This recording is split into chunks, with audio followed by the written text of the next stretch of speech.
Hello friends, welcome back to my channel. இன்றைக்கி நான் எங்களோட மலேசியா விலாக் 5th டே தான் உங்களோட ஷேர் பண்ணியிருக்கிறேன். வாங்க வீடியோக்குள்ளே போகலாம். நான் மலேசியா ஃபஸ்ட் டே விலாக்லேயே மும்பையிலேருந்து மலேசியாவுக்கு எப்படி போகணும், எத்தனை ஃபேமிலிஸ் போகணும், எல்லா இன்ஸ்ட்ரக்ஷன்ஸும் கொடுத்துருக்குறேன். ஸோ ஃபஸ்ட்டு வீடியோவை செக் பண்ணிவிட்டு இதை பாருங்கள் ஃப்ரெண்ட்ஸ், அப்போ தான் உங்களுக்கு கண்டினியூஷன் புரியும். ஆக்சுவலாக நாங்கள் இன்றைக்கி மலேசியாவில் பெனாங்கிற இடத்துல இருக்கிறோம். நாங்கள் ஸ்டே பண்ணியிருந்த ஹோட்டல்லே காம்ப்ளிமெண்ட்ஸில் பிரேக்ஃபாஸ்ட் உண்டு. ஸோ இப்போ பிரேக்ஃபாஸ்ட்டு தான் சாப்பிட வந்திருக்கிறோம். பிரேக்ஃபாஸ்ட்டில் வெஜ் நான்வெஜ் ரெண்டுமே உண்டு. பிரேக்ஃபாஸ்ட்டுக்கு நூடுல்ஸ், ஃப்ரைட் ரைஸ், அப்புறம் பேன்கேக்கு நிறைய வெரைட்டி இருந்தது. அது போக டீ, காஃபி, ஜூஸஸ் எல்லாமே இருந்தது. பட்டு ஃபுட்டு பார்த்திங்கன்னா கொஞ்சம் மீடியமாக தான் இருந்தது. ரொம்ப டேஸ்ட்னு சொல்ல முடியாது.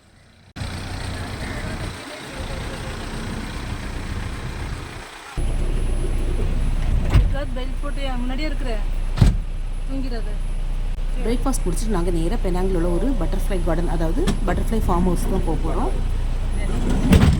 இந்த பட்டர்ஃப்ளை கார்டன் சிட்டிலேருந்து கொஞ்சம் அவுட்டரில் தான் இருந்தது. ஓப்பன் ஸ்பேஸ் தான். இந்த ஃபார்ம் ஹவுஸோட ரைட் சைடில் ஒரு பெரிய டேம் இருக்குதா சொன்னாங்க. பட் நாங்கள் யாரும் அங்கே போகல, ஏன்னா நிறைய ஸ்டெப்ஸ் ஏறி இறங்கணும்னு சொன்னாங்க. அப்படி வாங்க மூவாங்க இல்லை. ஆல்ரெடி எல்லாருக்கும் 4 days வெளியில் அலைஞ்சதுனால கால் நல்ல பெயின் எடுக்க ஆரம்பிச்சிடுச்சு. ஸோ யாருமே டேம் வேண்டாம், அதை ஸ்கிப் பண்ணிடலாம் சொல்லிட்டாங்க. இன்றைக்கி நானும் என் ஃப்ரெண்டும் சொல்லி வச்சு ஒரே மாதிரி பிளாக் அண்ட் ஒயிட்டில் 1 piece ட்ரெஸ் தான் போட்டிருந்தோம்.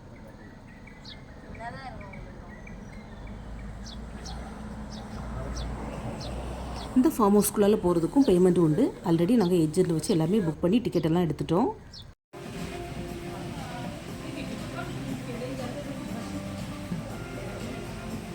ஒன்று தான் பார்க்குது விக்கி.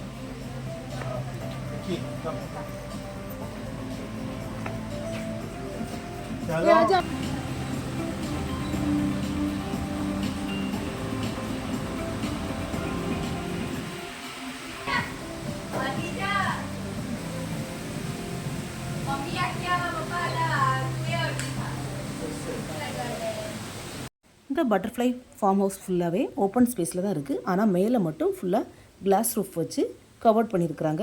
இது பார்க்குறதுக்கு கொஞ்சம் ஃபாரஸ்ட் செட்டப் மாதிரி இருந்தது. இதுக்குள்ள வெரைட்டி பட்டர்ஃப்ளைஸ் மட்டும் இல்லை, நிறைய பாய்சன் இன்செக்ட்ஸ், அப்புறம் டிஃப்ரெண்ட் ஃப்ளவர்ஸ், நிறைய கலர்ஃபுல்லான ஃபிஷ்ஷஸும் இருந்தது. இந்த மாதிரி ஒரு போர்டு வச்சு அதில் எந்தெந்த டைரெக்ஷனில் எது அவைலபிளாக இருக்குதுன்னு மென்ஷன் பண்ணியிருக்கிறாங்க. ஸோ நமக்கு இதை மட்டும் ஒரு பிக்சர் ஃபோட்டோ எடுத்து வச்சுட்டா போதும். அந்த டைரெக்ஷன்லேயே நம்ம போயிட்டு வெளியில் வந்துடலாம். African bullfrog. This is a fragment. Silver giant Asian toad. Come on. Yes, yep, up. இதில் 2 இருக்குதுப்பா. இதில் லீஃபுக்கு மேலே லீஃப் கலரில் ஒரு ஃப்ராக் இருக்குது. ரொம்ப மைன்யூட்டாக பார்த்தா தான் கிளியராக தெரியும். இப்போ நீங்கள் பார்த்துட்டு இருக்குது அவ்வளோ வெரைட்டியான ஃப்ராக்ஸ் மட்டும் இல்லை, பெரிய பெரிய பூரா, அப்புறம் ஸ்பைடர், பெரிய கருவண்டு, அதாவது பீட்டில் எல்லாமே இருந்தது. பட் எல்லாமே பாய்சனும் கூட.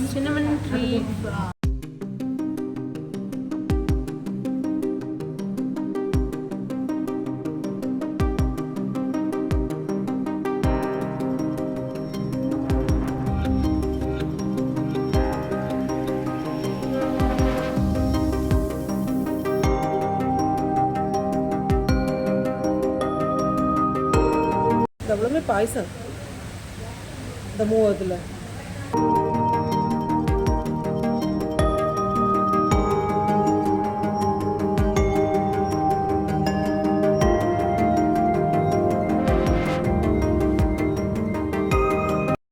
இப்போ நாங்கள் பார்க்க போகிறது வெனமஸ் ஸ்கார்பியோ. அதை பற்றி அந்த லேடி எக்ஸ்பிளைன் பண்ணுறாங்க, நீங்களும் தெரிஞ்சுக்கோங்க friends.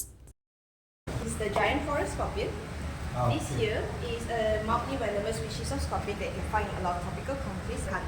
This one is too small for them, so they cannot climb up.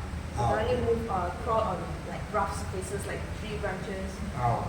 So what you are seeing right here is called bio. Climb on the glass. Yep. So they are safe. Yeah. So this, unless you climb inside. So this is called biofluorescence. So they absorb and emit the energy in the form of visible light. So we humans can see. Is it poison? It is venomous, yes. Venomous. Yeah. And it's not luminescence. Luminescence is different. This is fluorescence. Okay. This is fluorescence. Fluorescence. Yes. Means So it emits like light. yes, correct. That is luminescence. if it's fluorescent, that have to have an external source. Good job. Okay thank you. You're welcome. அப்புறம் இந்த பூச்சியோட பேர் dairy கவ் ஐசோபாட். இதுவும் ஒரு insect தான். இதுக்கு எப்படி இந்த பேர் வந்துன்னா, இதோட பாடியில் பார்த்திங்கன்னா நம்ம பசுமாட்டுக்கு இருக்கிற மாதிரி டாட் டாட்டாக ஒரு மாதிரி இருக்குது. ஸோ அதனால தான் இந்த பேர் வந்து தான் சொல்கிறாங்க.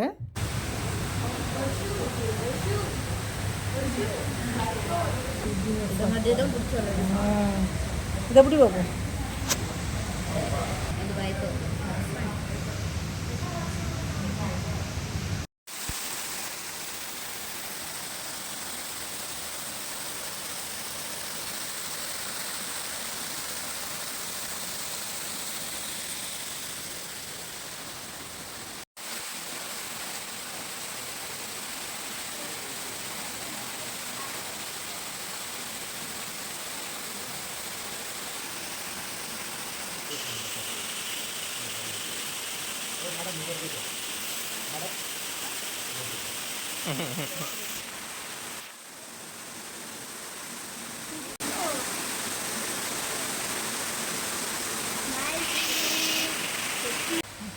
மெதுவா பிடி. தெரியும் உனக்கு? மெதுவா மெதுவா. 2 சைடு பிடி, 2 சைடு பிடி. பிடிக்க விடாது, அது கையில் வரும். அப்படி டச் பண்ணாதடா. டச் பண்ணு, பிடி பார்ப்போம். பிடிச்சிட்டு விட்டுறோம். பறந்துருமா? பறக்கல. பிடி பிடி, கையில் பிடி.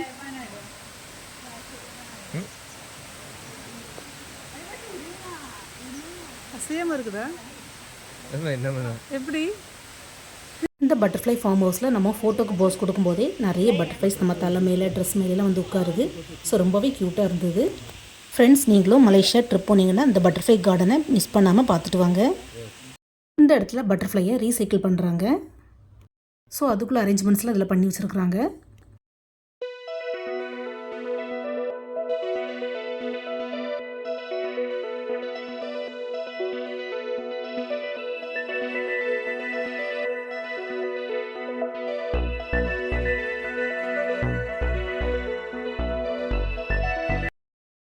அப்புறம் இது எதுக்குன்னா, நார்மலாக நம்ம பட்டர்ஃப்ளைஸ்லாம் பூவில் உள்ள தேனை சாப்பிட்டு தான் நம்ம பார்த்துருக்குறோம். ஆனால் இந்த பட்டர்ஃப்ளை சாப்பிட்றதுக்குன்னு இங்கே பைனாப்பிள் கட் பண்ணி வச்சுருக்குறாங்க. அழகாக வந்து பட்டர்ஃப்ளைஸ் சாப்பிடுது. இந்த பட்டர்ஃப்ளை ஃபார்ம் ஹவுஸில் எங்களை விட எங்கள் கிட்ஸ் ரொம்பவே நல்லா என்ஜாய் பண்ணாங்க.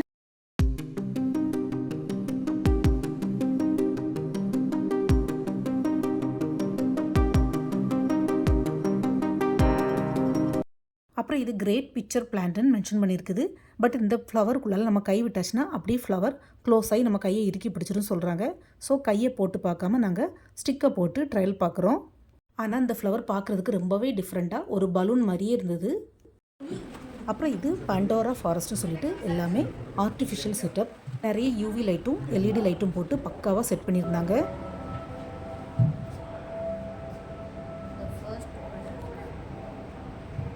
Long ago, there lived a Ute, the beautiful firstborn daughter of an Apache shaman. Only 2 of the tribe's favorite warriors were considered worthy of her love. To determine who would be her husband, the warriors were sent to the valley. Where her beautiful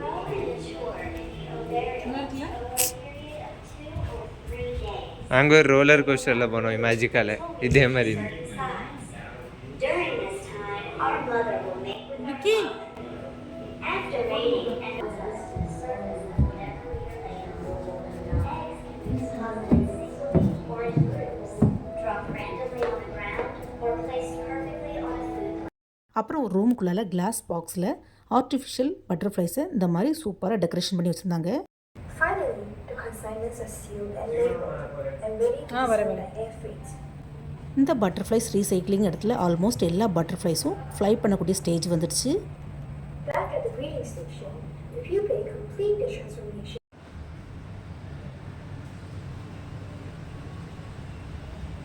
அம்மா தமிழ்ல எழுதிருக்காங்க.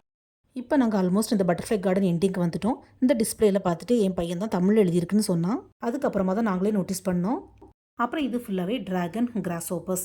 அதாவது நம்ம நார்மலாக வெட்டுக்கிளிலாம் green கலரில் தான் பார்த்துருக்கோம். இங்கே பார்த்திங்கன்னா பிளாக்கு, ஒயிட்டு, அப்புறம் க்ரே கலரில் நிறைய இருந்தது. அப்புறம் இது ஏர் ப்ரஷ் டேட்டூஸ் கார்னர். நிறைய பிக்சர்ஸ் வச்சுருக்குறாங்க. ஸோ அதுலேருந்து நம்ம டேட்டூ செலக்ட் பண்ணிக்கலாம். ஆனால் எல்லாமே காஸ்ட்லியாக சொன்னாங்க. size is 5. The blue color book, if I the stand at the small. That one is 30. The price is nothing on the book. Okay, 30. 30 600. சின்னது 100. அப்புறம் இது அவ்வளோ மர அட்டைப்பூச்சி, இங்கிலீஷில் மிலிபீடுன்னு சொல்லுவாங்கள்ல, அதுதான். இது சைஸில் பார்த்தீங்கன்னா ரொம்பவே பெருசாக இருந்தது, பட் பாய்சனும் கூட. பிடிக்கக்கூடாது, டச் பண்ணக்கூடாது.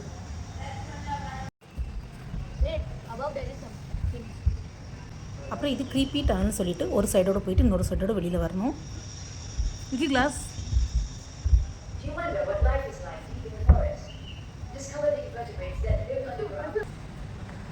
அவன் எங்க? அவன் என்ன நிக்கா? சரி சரி வா, அப்படி வா, டைம் ஆச்சு, எல்லாரும் போயாச்சு.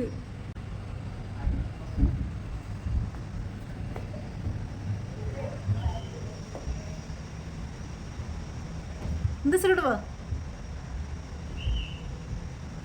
விக்கி, இந்த சைடு வா. Varshu come from the side. இத கொஞ்சம் விக்கி அப்படியே வெயிட் பண்ணு. விக்கி इधर देख.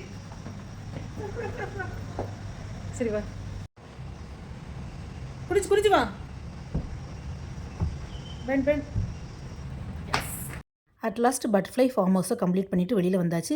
எங்களுடைய பஸ்ஸும் டிரைவரும் வெளியில் வெயிட்டிங். இப்போ நாங்கள் பெனாங்லேருந்து ஜெண்டிங் ஐலாண்ட் சொல்லக்கூடிய ஒரு இடத்துக்கு போகிறோம். ஆன் த வேல ஒரு பீச் இருக்கிறதா டிரைவர் சொன்னார். ஸோ அங்கே கொஞ்சம் டைம் பாஸ் பண்ணலாம்னு சொல்லிட்டு ரிலாக்ஸ் பண்ணிகிட்டு இருந்தோம். பீச் பார்த்திங்கன்னா ரொம்பவே க்ளீனாக ப்ளூயிஷாக இருந்தது.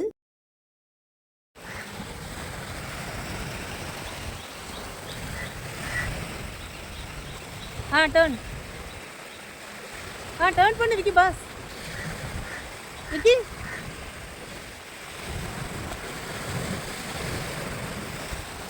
பீச்சில் அலைகள் ரொம்பவே கம்மியாக இருந்தது. ஸோ நிறைய ஃபோட்டோஸ் அண்ட் வீடியோஸ் எடுத்துக்கிட்டோம். எங்கள் கூட வந்த ஃப்ரெண்ட்ஸ் அவங்க தனியாக ரொம்ப தூரமாக தள்ளி போய் ஃபோட்டோஸ் வீடியோஸ் எடுத்துகிட்டு இருக்காங்க. என்னோடய ஹஸ்பண்டை என் பெரிய பையன் நேச்சுரல் வியூவில் ஃபோட்டோ ஷூட் பண்ணிகிட்ருக்கான். மார்னிங் பெனாங் ஹோட்டல்லே நாங்கள் குளிச்சுட்டு கிளம்புனதுனால பீச்சில் ஜஸ்ட் காலை மட்டும் நினச்சிட்டு கொஞ்சம் என்ஜாய் பண்ணிவிட்டு அங்கேருந்து கிளம்பிட்டோம். பசங்க எவ்வளோ தான் சேட்டை பண்ணாலும் அதுவும் ஒரு என்டர்டெயின்மெண்ட்டாக ஜாலியாக தான் இருக்கும்.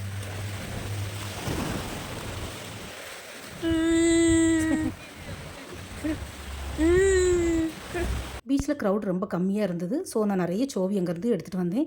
உங்களை எத்தனை பேருக்கு இந்த ஹேபிட் உண்டுன்னு மறக்காமல் கமெண்ட் பண்ணுங்கள் ஃப்ரெண்ட்ஸ்.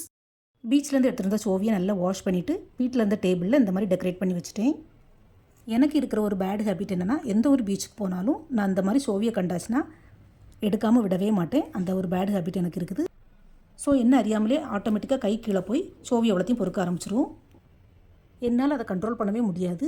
ஏன்னா எனக்கு இந்த ஷெல் ரொம்பவே பிடிக்கும். உங்களில் எத்தனை பேருக்கு பிடிக்கும்னு மறக்காமல் கமெண்ட் பண்ணுங்கள் ஃப்ரெண்ட்ஸ். சோவி கொஞ்சம் கம்மியாக தான் இருந்தது. ஸோ வீட்டில் இருந்த மார்பிள்ஸ் அப்புறம் ஸ்டோன் எல்லாத்தையும் போட்டு டேபிளை சூப்பராக டெக்கரேட் பண்ணியாச்சு. இந்த ஷெல்லெல்லாம் சும்மா தான் போட்டு வச்சுருக்கேன், ஸ்டிக் எதுவும் பண்ணலை. ஸோ டேபிள் மூவ் ஆகும்போது நல்ல ஒரு சவுண்டு வருது.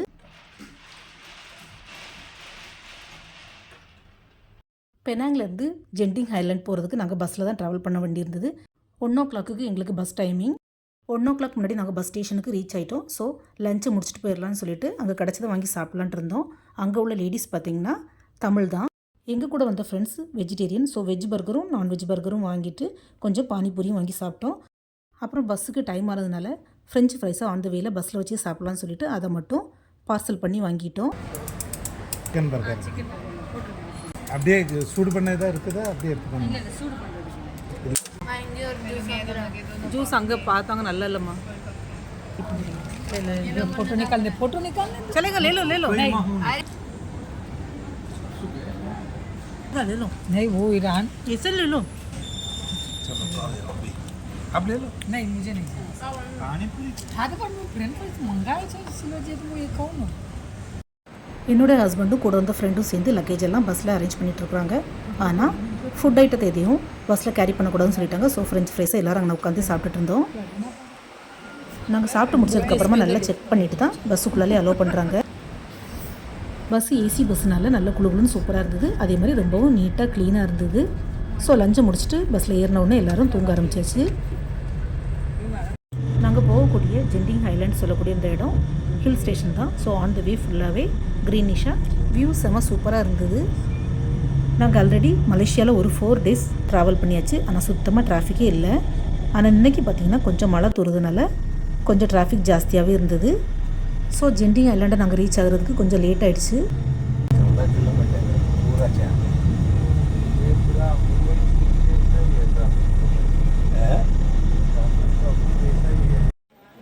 இந்த பஸ் பார்த்திங்கன்னா பெனாங் பஸ் ஸ்டேஷன்லேருந்து ஜெண்டிங் ஐலாண்டு பஸ் ஸ்டேஷன் வரைக்கும் தான் நம்மளை கொண்டு விடுவாங்க. அது வரைக்கும் தான் நாங்கள் புக் பண்ணியிருந்தோம். அதுக்கப்புறமா ஜெண்டிங் ஐலாண்டு பஸ் ஸ்டாண்ட்லேருந்து எங்களை ரூமுக்கு பிக்கப் பண்ணிட்டு போகிறதுக்கு வேறு பஸ் ஆல்ரெடி வந்து நிற்கிது. ஃப்ரெண்ட்ஸ், நான் ஆல்ரெடி சொன்ன மாதிரி ஏஜென்ட் மூலமாக தான் இந்த மலேசியா பேக்கேஜ் நாங்கள் புக் பண்ணியிருந்தோம். ஸோ எங்களுக்கு எந்த ஒரு கஷ்டமும் தெரியல. மலேசியா பஸ் ஸ்டாண்டாக இருந்தாலும் சரி, ஏர்போர்ட்டாக இருந்தாலும் சரி, எங்களை பிக்கப் பண்ணுறதுக்கு அவங்க தான் அட்வான்ஸாக வந்து வெயிட் பண்ணிட்டு இருந்தாங்க. மத்தியானம் லஞ்சு சரியாக சாப்பிடாட்டதுனால ஆன் த வேலையே டின்னர் முடிச்சுட்டு போயிடலாம் சொல்லிட்டு ஒரு ஹோட்டல் போயிருந்தோம். அதுவும் தமிழ் ஹோட்டல் தான். ரோஸ் மில்க் தானே? மேக்ஸிமம் மலேசியாவில் எங்கே சுற்றினாலுமே சவுத் இந்தியன் ஹோட்டல் நிறையவே இருந்தது. மழை பெய்தா பாக்கா மழை பெய்ய சாப்பிட்டு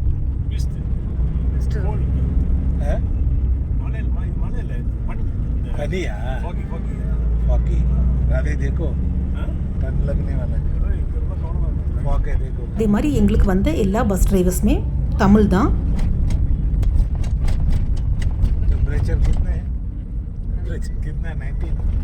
எல்லா டிரைவர்ஸுமே தமிழ், இங்கிலீஷ் அப்புறம் லோக்கல் லாங்குவேஜ் தெரிஞ்சு வச்சுருக்குறாங்க. பட் அவங்க பேசுகிற தமிழ் கொஞ்சம் டிஃப்ரெண்ட்டாகவே இருக்குது. நாங்கள் ஆல்மோஸ்ட் ஜெண்டிங் ஐலாண்ட் ரீச் பண்ணிட்டோம். இன்னும் ஒரு 500 மீட்டர் தான் இருக்குது. இந்த மிட் ஹில்ஸ் ஹோட்டலில் தான் நாங்கள் இன்றைக்கி ஸ்டே பண்ண போகிறோம். மலேசியாவில் நாங்கள் ஸ்டே பண்ணியிருந்த அந்த 1 வீக் கிளைமேட் பார்த்திங்கன்னா மார்னிங் நல்ல வெயில் அடிக்கும், ஈவினிங் பார்த்தா லைட்டாக மழை தூரும், நைட்டு நல்ல குளிர் இருக்கும். இந்த மாதிரி தான் இருந்தது. பட் எப்போவுமே இப்படி தான் இருக்குமான்னு தெரியாது. உங்களுக்கு தெரிஞ்சால் கமெண்ட் பண்ணுங்கள் ஃப்ரெண்ட்ஸ். ஏஜென்ட் மூலமாக ரூமெல்லாம் புக் பண்ணியாச்சு. பட் அங்கே உள்ள செக்யூரிட்டிஸ் எங்களை உள்ளே விடலை, ஏன்னா சாவி இல்லை எங்கள்கிட்ட. ஸோ கீ வந்து ஆன் த வேல ஒரு ஆஃபீஸ்லேருந்து வாங்கிட்டு வந்த அப்புறம் தான் விடுவோன்னு சொல்லிட்டாங்க. ஸோ ரெண்டாவது திரும்ப போய் கீ வாங்கிட்டு வந்த அப்புறம் தான் எங்களை உள்ளே அலோவ் பண்ணாங்க. पानी कुकिंग का सब कुछ अवेलेबल है, आपको पका के खाना तो फिर खा सकते हैं. चलो बाय, गुड नाइट. सुबह कितना बजे तक? எங்கள் 2 ஃபேமிலிஸ்க்கும் அடுத்தடுத்த ரூம் அலாட் பண்ணி கொடுத்துட்டாங்க. நான் எங்களோட ரூமை லைட்டாக ஓவர் வியூ காட்டுறேன். वाटर बॉटल है சுத்தம். பள்ளி இருக்குப்பா, சொல்லுங்க. फ्रिज पानी का पर रसून காக்ரோச் இல்லைன்னு पानी नहीं है. ரூம் மட்டும் டிவி, ஃப்ரிட்ஜு, வாஷிங் மிஷின் எல்லாமே வச்சு நல்லா தான் இருந்தது. நம்ம இந்தியாவில் மட்டும் இல்லை, மலேசியா ஹோட்டல்லையும் பள்ளி, காக்ரோச்னு இருக்குது. ஸோ எங்களோட ரூமை நாங்கள் சேஞ்ச் பண்ணி வாங்கிட்டோம்.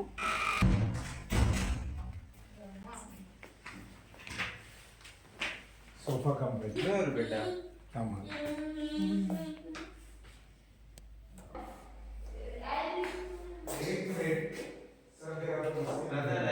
நாங்கள் ஜெண்டிங் ஐலாண்டில் ஸ்டே பண்ணியிருந்த ஹோட்டல் எப்படி இருந்ததுன்னா, ஒரு பெரிய ஹால் தான். அதுலேயே கிச்சன், டைனிங், லிவிங் ரூம், அப்புறம் பெட்ரூம் எல்லாமே மாடிஃபை பண்ணி வச்சுருந்தாங்க. அப்புறம் சைடில் ஒரு காமன் வாஷ்ரூம், அதுவும் நல்ல பெருசாகவே இருந்தது.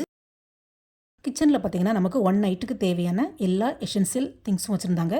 பட் நமக்கு எதுவும் யூஸ் ஆகாது, ஏன்னா நம்ம காலையில் மார்னிங் வெளியில் போயிட்டோம்னா நைட்டு ஜஸ்ட்டு ஸ்டே பண்ணதுக்கு மட்டும் தான் வருவோம். கிச்சன் ஐட்டங்கள் நம்ம எதுவும் யூஸ் பண்ண போகிறதே இல்லை.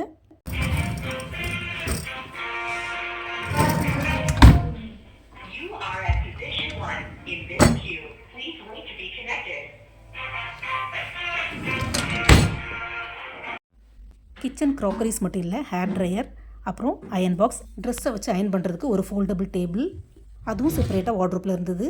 எங்களுடைய ரூமில் 2 டபுள் காட் பெட்டு, அதுக்கு 4 பில்லோ, அதுபோக எக்ஸ்ட்ரா 2 பில்லோவும் வார்ட்ரோப்பில் வச்சுருந்தாங்க. அதுபோக ஒரு சோஃபா கம் பெட்டும் இருந்தது. நாம் புக் பண்ணுற லக்ஸுரியஸ் ஹோட்டலை பொறுத்து ஹோட்டலோட ரெண்ட்டும் வேரியேஷன் ஆகும். அதே மாதிரி ஒரு ரூமில் 2 அடல்ட்ஸ் 1 கிட்னா ஒரு ரேட்டு, 2 அடல்ட்ஸ் 2 கிட்ஸ்னால் ஒரு ரேட்டு, அந்த மாதிரி சிஸ்டம் வச்சுருக்காங்க. இல்லைடா, பீன் பேக் மாதிரி இருக்குது. அப்புறமா கிச்சனில் இந்த மாதிரி லாஸ்ட் அண்ட் டேமேஜ் ப்ரைஸ் லிஸ்ட்டுன்னு சொல்லிட்டு பெரிய லிஸ்ட்டே வச்சுருக்குறாங்க. அதாவது ஏதாவது ஒரு பொருளை நம்ம டேமேஜ் பண்ணிட்டோம், இல்லாட்டி லாஸ்ட் ஆகிடுச்சுன்னா அதுக்கு எக்ஸ்ட்ராவாக பே பண்ணி ஆகணும். அப்புறமா நம்ம எப்போ செக்கிங் பண்ணுறோம், எப்போ செக் அவுட் பண்ணணும், அந்த டைமையும் மென்ஷன் பண்ணியிருக்காங்க. அதுக்கப்புறமா பெட்ஸு, ஸ்மோக்கிங், அப்புறமா ஸ்மெல், அதாவது பேட் ஸ்மெல் வரக்கூடிய ஃப்ரூட்ஸ். இங்கே மலேசியாவில் பார்த்திங்கன்னா இந்த துரியன் ஃப்ரூட்ஸ் சொல்லக்கூடியது ரொம்பவே ஃபேமஸ். ஆனால் பயங்கரமாக ஸ்மெல் அடிக்கும். அது கூட இங்கே இந்த ரூமில் அலோடு இல்லைன்னு மென்ஷன் பண்ணியிருக்காங்க. அதே மாதிரி நம்மளோட ரூம் கீயும் அக்சஸ் கார்டையும் நம்ம மிஸ் பண்ணிட்டோன்னா அதுக்கும் பெனால்ட்டி போடுறாங்க. மலேசியாவில் நாங்கள் ஃபஸ்ட்டு 4 days ஸ்டே பண்ணியிருந்தோம். அதாவது லங்காவி, பெனாங், கோலாலம்பூர் எங்கேயுமே ஹோட்டலில் இந்த மாதிரி ரூல்ஸ் அண்ட் ரெகுலேஷன்ஸ் இல்லை. இந்த ஹோட்டலில் மட்டும்தான் இவ்வளோ ரூல்ஸும் ரெகுலேஷன்ஸ் இருக்குது. இந்த ஃபுல் இன்ஸ்ட்ரக்ஷன்ஸையும் இங்கிலீஷ் அப்புறம் மலேசியன் லாங்குவேஜில் ஸ்டிக் பண்ணி வச்சுருக்குறாங்க. ஸோ ஃப்ரெண்ட்ஸ், நீங்கள் அப்ராடுக்கு எங்கே ட்ரிப் போனாலும் இந்த மாதிரி ரூல்ஸ் அண்ட் ரெகுலேஷன்ஸை ஃபாலோ பண்ணிக்கோங்க. அப்போ தான் நமக்கும் சேஃபு. ஸோ அவ்வளோதான் ஃப்ரெண்ட்ஸ். நாளைக்கு மார்னிங் நாங்கள் ஜென்டிங் ஐலாண்டில் உள்ள ஆக்டிவிட்டீஸ் பண்ண போகிறோம். அதை தனி வீடியோவாக போடுறேன். என்னோடய சேனலில் போய் செக் பண்ணிக்கோங்க. ஃப்ரெண்ட்ஸ், ஆக்சுவலாக நாங்கள் மார்ச்லேயே மலேசியா போயிட்டு வந்தாச்சு. ஆனால் ஃபஸ்ட்டு 4 vlogsம் நான் கடகடன்னு அப்லோட் பண்ணிவிட்டேன். இந்த வீடியோ போடுறதுக்கு கொஞ்சம் டைம் ஆகிடுச்சு. ஏன்னா மே மந்த் நான் ஊரில் இருந்ததுனால வீடியோ என்னால் அப்லோட் பண்ண முடியலை. இனிமேல் உள்ள வீடியோஸ்லாம் கரெக்டாக வரும். ஃப்ரெண்ட்ஸ், நாங்கள் மலேசியா போனதில் 2-3 வேர்ட்ஸ் கற்றுக்கிட்டோம். அதாவது சலாமத் டாட்டாங் அப்படின்னா வெல்கம், அப்புறம் சலாமத் மலம் அப்படின்னா குட் நைட், அப்புறமா த்ரிமா கஷினா தேங்க்யூ. தேங்க்ஸ் ஃபார் வாட்சிங். See you soon in the next video. Bye.